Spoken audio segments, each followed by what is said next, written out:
A série A Busca da Transcendência reflete sobre as causas da exclusão social mundial e a consequente crise de valores que ela traz. Por que o interesse pelas manifestações religiosas cresceu? Será que a volta do espiritual e do sagrado pode preencher o vazio criado? Apresentam reflexões sobre essas questões nas suas especialidades os professores Faustino Teixeira, Marcos Arruda e Leonardo Boff, curador da série. No programa de hoje, a professora Maria Lina Boff fala sobre as várias formas de manifestação do sagrado a partir de um olhar feminino. Olha, o sagrado é uma das dimensões da realidade. A realidade tem uma dimensão material, econômica, tem uma dimensão estética, tem uma dimensão histórica, tem uma dimensão psíquica, mas ela tem uma dimensão sagrada quando eu capto o lado precioso dela. Que ela é algo milagroso que está aí, não fui eu que criei, que eu não consigo manipular. E que ela tem um valor em si mesmo, independentemente se ela é útil a mim ou não. Então o sagrado tem isso, me leva a ter respeito, veneração. E todos os seres humanos fazem isso. Agora, especialmente sensível ao sagrado é a mulher. Porque o que mais sagrado nós descobrimos é a vida. E ela está próxima à vida, ela gera a vida. O homem também tem a experiência do sagrado, mas ele vê mais a grandeza, a majestade, a complexidade, as características mais objetivas e racionais do sagrado. Mas o sagrado sempre tem isso, ele leva a impor limites ao meu poder, parar e contemplar. Falar do sagrado hoje, ele é um tema candente, no sentido de que tudo é sagrado. Todas as coisas criadas são sagradas. O sagrado é o núcleo dos valores que nós vivemos. É uma questão de valor. Falar do sagrado é falar dos valores. Sendo que tudo é sagrado, nós devemos reverência e respeito a todas as coisas, às pessoas, às coisas criadas, ao universo, ao cosmos, a tudo o que nos rodeia e tudo o que nós vivemos. Tudo é sagrado. Trata-se de uma realidade global. Não é uma religião que traz o sagrado. Nós fizemos da religião um reduto do sagrado. Nós nascemos já sagrados. Nós somos plasmados pelo Supremo Sagrado. Todas as coisas, então, que nós dizemos que são criadas, antes que ser criadas, eu entendo que elas foram plasmadas. Porque o grande sagrado, o Supremo Sagrado, uma inteligência maior, plasmou todas essas coisas. O sagrado tem uma questão didática, tem 3 níveis. O primeiro nível do sagrado é a matéria, é o concreto, o corpo. O corpo é sagrado. Tudo que é concreto é sagrado, é a matéria. É aquilo que é mensurável, é aquilo que eu posso tocar, é aquilo que eu pego. Esse é o primeiro nível. O segundo nível é o da subjetividade, que não está fora da matéria. O corpo é corpo porque ele é vestido e revestido do espírito. Caso contrário, ele é cadáver, ele é defunto. Então nós somos sagrados porque temos o dinamismo espiritual dentro de nós. E nós expressamos esse dinamismo. O terceiro nível é o sentido desse sagrado. Que direção nós damos para esse sagrado? Porque nós cultivamos o sagrado. Que direção damos a ele? Para onde queremos, aonde queremos chegar com o sagrado que nós cultivamos? E a compreensão do sagrado que temos.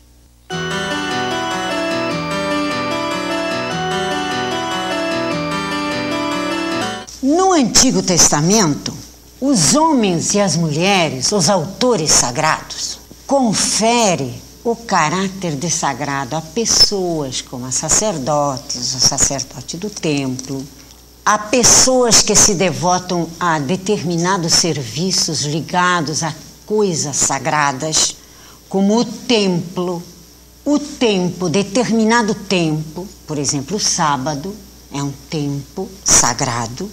No Novo Testamento, nós não vamos encontrar tanto sagrado.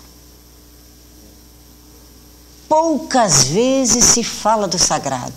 E quando se fala, esse sagrado é respeitado na medida em que ele não impede o serviço ao outro. A atenção que eu devo dar ao outro, a reverência e o respeito que eu devo dar àquilo que me rodeia e àquilo que faz parte do meu mundo e do mundo da humanidade. Os gregos, eles dizem que o sagrado na língua grega é o hieros. Hieros quer dizer o sagrado. E é uma concepção humana nossa o fato de dizermos isto é profano e isto é sagrado. Pró quer dizer diante do templo. Fano é o espaço onde eu posso circular, onde eu tenho a liberdade de circular. Quando Jesus veio, ele praticamente dessacralizou o sagrado que os judeus tanto cultivavam. O sagrado é um encontro com tudo aquilo que é plasmado pelo Supremo Sagrado, por uma inteligência maior. Tudo foi criado para o bem. E foi o bem com B maiúsculo, que plasmou isso. Não apenas criou de forma abstrata, criação, para mim, me cai de uma forma um pouco abstrata. Mas o plasmar é dar uma forma, é fazer um enfeite, é dar um estilo. É imprimir uma identidade. O transcendente, para mim, é o que nos leva para além do momento presente que nós estamos vivendo aqui. Quando eu saio desse momento, é o transcendente. Eu estou fazendo uma experiência do transcendente. O transcendente, para mim, me leva ao limite do meu conhecimento e da minha experiência. Ele me faz conhecer o meu limite. Eu posso chegar até certo ponto e eu tomo consciência disso. O transcendente dá-nos a prova de um sabor que é um sabor que vem do extraordinário. Ele não me tira do meu cotidiano, mas ele me faz viver além do meu cotidiano, além do meu momento presente. Ele me faz viver um momento de infinito.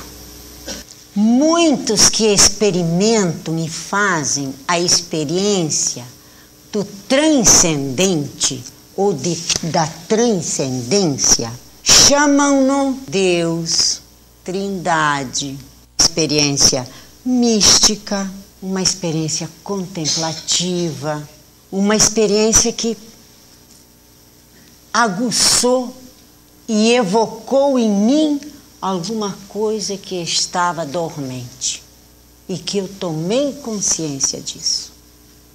Transcendente para mim é isso. Os estudiosos que partem desse transfundo, dessa concepção, sejam mulheres que homens, eles veem no sagrado um polo aglutinador de todas as religiões. Ele cria um centro a partir do qual os povos encontram o eixo da sua vida que perderam. A vida arqué, a vida originária. Os estudiosos do sagrado como fenômeno e como experiência, não só como fenômeno, mas como experiência, tal como a escola de Durkheim, de Mauss, coloca o sagrado nas origens da sociedade. Para estes autores, o sagrado seria uma categoria coletiva que tem sua fonte na sociedade e que é oposto ao profano. No centro desta interpretação estaria a categoria do mana, uma força anônima, impessoal, o ser filosófico, a qualidade, a ação, o estado. O mana identifica-se com o sagrado. Não é propriamente o sagrado, mas identifica-se. Assim é afirmada uma identidade entre o sagrado e o social. Outros estudiosos, com suas pesquisas, seguiram-se a esse conceito do sagrado. Söderblom busca a concepção do sagrado na reação do espírito humano diante daquilo que surpreende, o novo e o sobrenatural. Rudolf Otto é o estudioso do fenômeno religioso inseparável da pessoa religiosa e do seu comportamento. Ele descobre 3 aspectos no sagrado. Primeiro é o aspecto do numen, o luminoso, o divino, o totalmente outro, outro com letra maiúscula.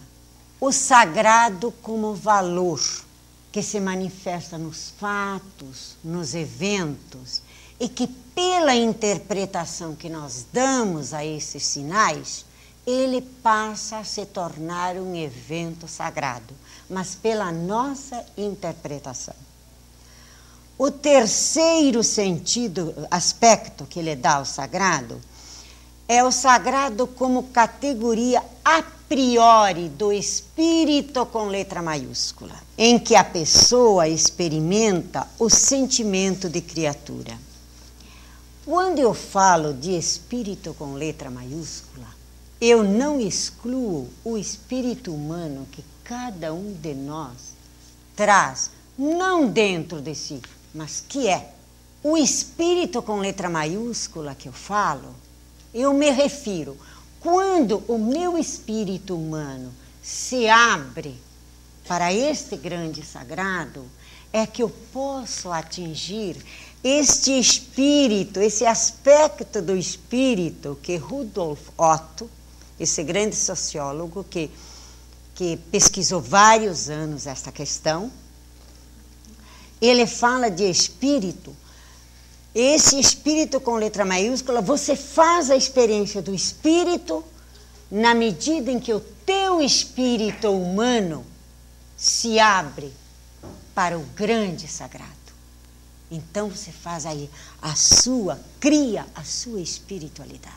Mas é o teu espírito humano que se abre para o espírito, a pessoa do Deus comunidade de amor para os cristãos. e para os não cristãos, para a divindade, para a deusa, os deuses, para aquilo que você acredita.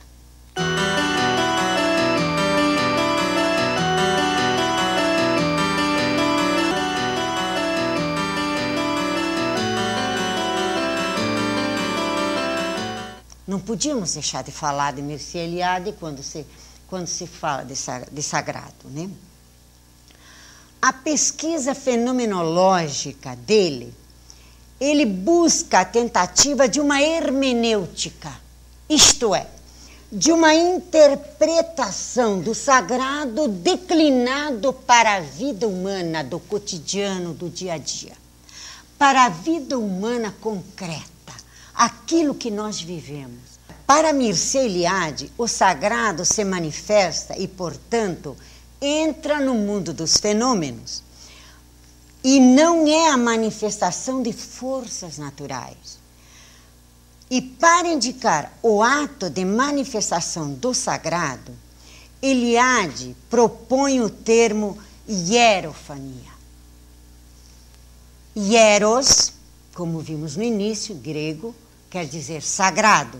Fania, manifestação. Essa hierofania é possível de descrição enquanto se manifesta no espaço e no tempo. Cada hierofania é um fenômeno religioso que é percebido pela pessoa humana e é inseparável da experiência. Daí o fato, no início, de eu falar para vocês de sagrado que se abre para a experiência. Não há a vivência do sagrado, compreensão e experiência do sagrado sem que você não faça a sua experiência transcendente. Da experiência do sagrado, você pode chegar a descobrir, a reconhecer a iniciativa que Deus tem em relação a você, de Ele se revelar a você. Não de você descobri-lo, mas dele se revelar a você. A teologia aprendeu e está aprendendo da mentalidade contemporânea que a fé não é só racionalidade. E talvez seja por isso que os católicos e as igrejas católicas parecem estarem se esvaziando. Mas dá nova importância à imaginação, à criatividade, à gratuidade, num contexto de renovada contemplação do mundo e da natureza. Por fim, a experiência do sagrado deve deixar lugar à palavra que você descobre e que você reconhece que tomou iniciativa e chegou a você. E você, a partir daquela tomada de consciência, você reconhece de que você encontrou o centro e o eixo da sua vida.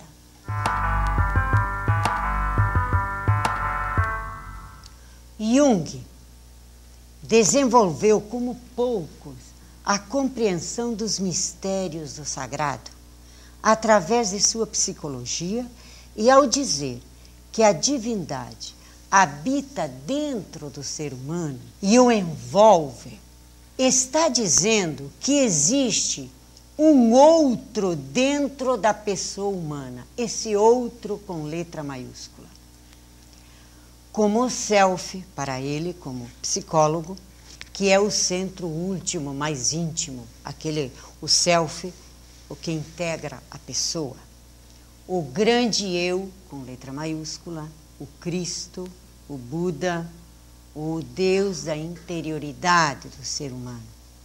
Partindo desta concepção junguiana, infere-se que a construção de uma sociedade tem como pressupostos antropológicos e existenciais elementos da história e da vida que não podem ser esquecidos e nem colocados de lado, como, por exemplo, dedicar um tempo de recomeços, de reencontros periódicos com o tempo mítico, ou seja, com as origens com letra maiúscula, origens santas, não porque são boas, mas porque impregnadas da presença da ação divina, dos deuses para quem não é cristão, heróis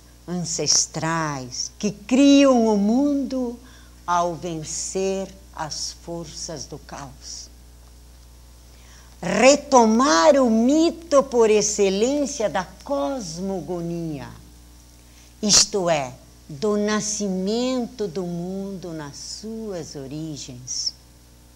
Mito existente em todas as sociedades, isto é, fazer memória.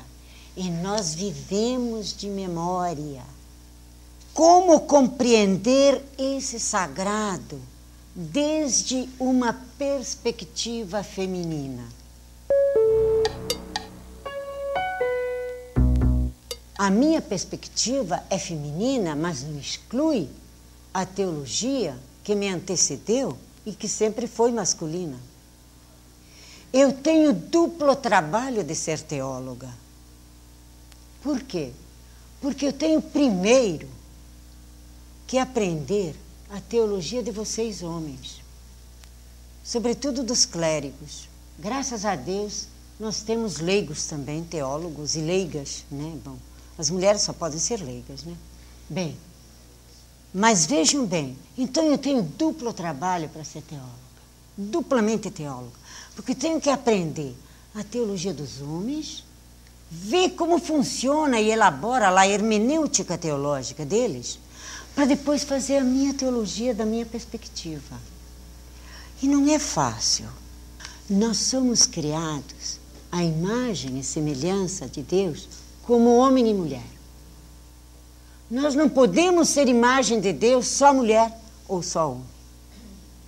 Então vocês diriam, mas então, Lina, você que é freira, como é que vai ser o negócio? Né? Veja bem, homem e mulher trabalham ombro a ombro, trabalham juntos, na reciprocidade, na alteridade, não só na complementaridade. Então, os exemplos que eu vou colocar aqui, que são exemplos que vocês conhecem, episódios evangélicos que vocês conhecem, não quer dizer que este feminino não esteja presente no homem e que este masculino tão manifestado e que irrompe no homem não esteja dentro de nós, mulheres, né? Com suas formas de expressão distintas. Dos evangelhos escritos na Antiguidade, apenas 4 passaram a ser aceitos pela Igreja como sendo canônicos: os de autoria de São João, São Lucas, São Marcos e São Mateus. Os paralelos entre os evangelhos de Mateus, Marcos e Lucas são muito grandes, possuindo a mesma linguagem e trechos quase idênticos. Já o evangelho de São João se utiliza de um estilo diferente, narra os mesmos acontecimentos de maneiras distintas e está repleto de mensagens filosóficas e teológicas mais abrangentes que os outros. A existência de um grande número de diferenças entre os 4 evangelhos canônicos é um fato admitido por todos os estudiosos. Essas variações são tidas pela Igreja Católica como motivo de enriquecimento da obra, na medida em que representam versões independentes dos feitos e palavras de Jesus Cristo. Seria uma situação cultural ter poucas mulheres como discípulas de Cristo, como a senhora citou. Quem a senhora citaria como as discípulas que não constam na história como discípulas dele? No capítulo 8 do Evangelho de Lucas, ele fala que havia Maria Madalena, havia uma outra Maria de Cleofas, Maria mãe de não sei quem, da qual Jesus havia expulso 7 demônios. Era uma mulher que estava tomada de demônios, né? Não aparece geralmente não aparecem homens tomados de demônio, mas essa mulher tinha 7. Então ela aparece lá no Evangelho de Lucas, entende? Que essa era a discípula de Jesus. Os exegetas, né, que nos fornecem a interpretação do texto bíblico com a historiografia crítica, com a arqueologia, com a história do cristianismo, entende? A história dos povos, interpretaram sempre que essas mulheres acompanhavam porque elas faziam o trabalho que é próprio da mulher, que o homem não faz, entende? Então a interpretação sempre passou por isso. Mas hoje, há uns 20 anos para cá, sobretudo, acho que umas 3 décadas magras, as mulheres também estão ocupando cátedras na teologia, nas faculdades, nas universidades católicas, entende? Então a gente está lendo e relendo esses textos e dando uma interpretação mais objetiva.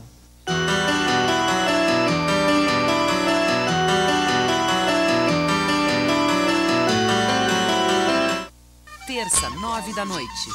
Rolando Boldrin apresenta Filhos do Som Brasil. A herança musical de artistas consagrados. Ataúfo Alves Júnior. Primeira pedra, ai, ai, ai. Mariana de Moraes. Triste canção. Marcel Powell. André Abujanra. Tá fedido, fumaça de caminhão. Diogo Nogueira. E orgulho de seu filho ser igual ao seu pai. E Peri Ribeiro. Fim do dia. Senhor Brasil, terça, 9 da noite. Senhor Brasil, apoio Casas Bahia há 55 anos com dedicação total a você. Rebofim, o 3 em 1 da construção, a primeira argamassa do Brasil sem poeira. Century, o Brasil se liga aqui. E Telefônica, aproximando o jovem do futuro.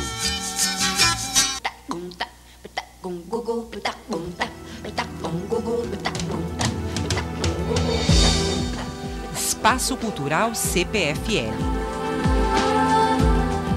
Espaços abertos, livres, gratuitos.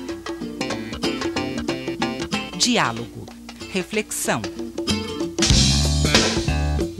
Conhecer o corpo, conhecer a alma. Compreender o mundo contemporâneo. Concepção e produção de 3 séries de programas semanais para televisão.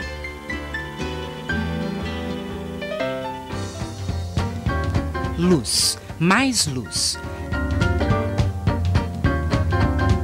Espaço Cultural CPFL, uma iniciativa CPFL Energia.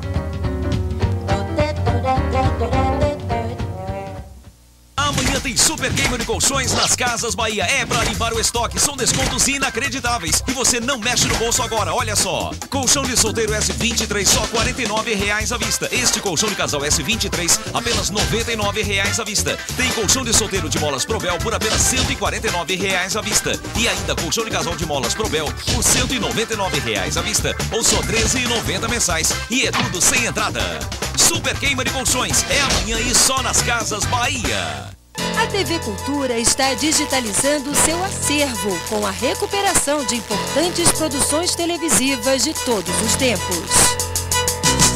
Casas Bahia apoia a digitalização do acervo da TV Cultura. Todo dia, Renato jogava paciência em sua casa. Nesta última segunda-feira, Renato não pôde jogar paciência.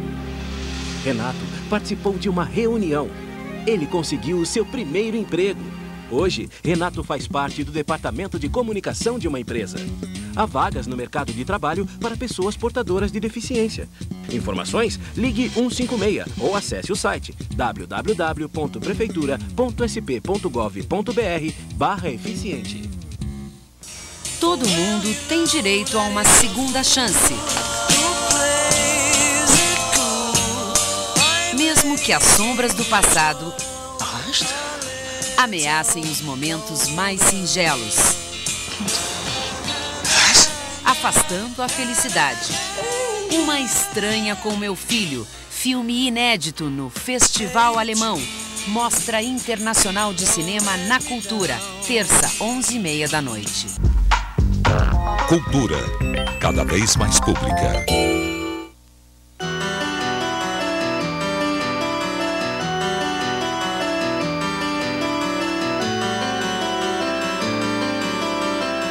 O que nós devemos dizer é duas coisas, que as mulheres são sempre presentes na vida, elas geram, elas cozinham, elas estão em casa, elas cuidam dos filhos e dos maridos, estão aí.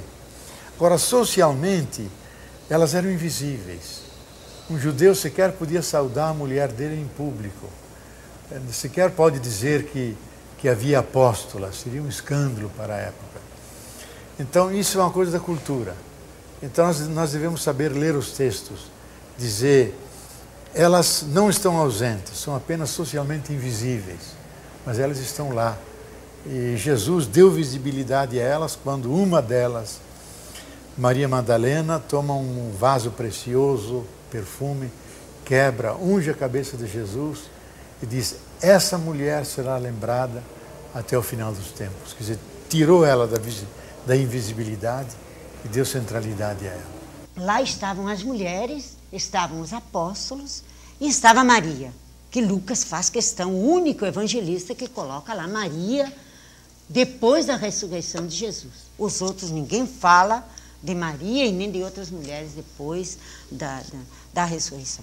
Ele coloca no cenáculo, coloca no cenáculo. Quando eles receberam o Espírito Santo, diz que deu lá alguma coisa de especial, né? E todo mundo saiu pregando, Jesus ressuscitou. E vocês, judeus, aquele que vocês crucificaram, esse Deus o ressuscitou e ele está vivo entre nós. Essa foi a primeira pregação, a pregação da igreja primitiva. Como na nossa cabeça ficou por muitos anos o fato de que os judeus eram os culpados da morte de Jesus, né? Então, vejam bem, lá estavam as mulheres, Maria, todo mundo, depois de Pentecostes, depois que desceu o Espírito Santo em forma de língua de fogo, maneira que Lucas encontrou de falar para a comunidade dele, né? Os homens saíram, Pedro fez aquele discurso, converteu, não sei, 5.000 pessoas, e todo mundo queria se converter e tal. Filipe lá com a carruagem, com o ministro da rainha de Candace, né? Todo mundo saindo. E eu pergunto, e as mulheres? Onde estão? Desapareceu Maria, as companheiras dela. E que no capítulo 8 do Evangelho de Lucas a gente vê, ele ia de cidade em cidade, de aldeia em aldeia, pregando o reino de Deus, que era a libertação do povo. Né? Libertação econômica, libertação social, libertação dos demônios, libertação espiritual, libertação integral do ser humano, de todas as coisas, a criação toda. Né? Então vocês vejam, as mulheres desaparecem, não tem nenhuma que fala em público. Lá pelas tantas, no livro dos Atos, aparece Priscila, grande teóloga, que fala com Apolo. Olha, um grande filósofo da escola de Antioquia.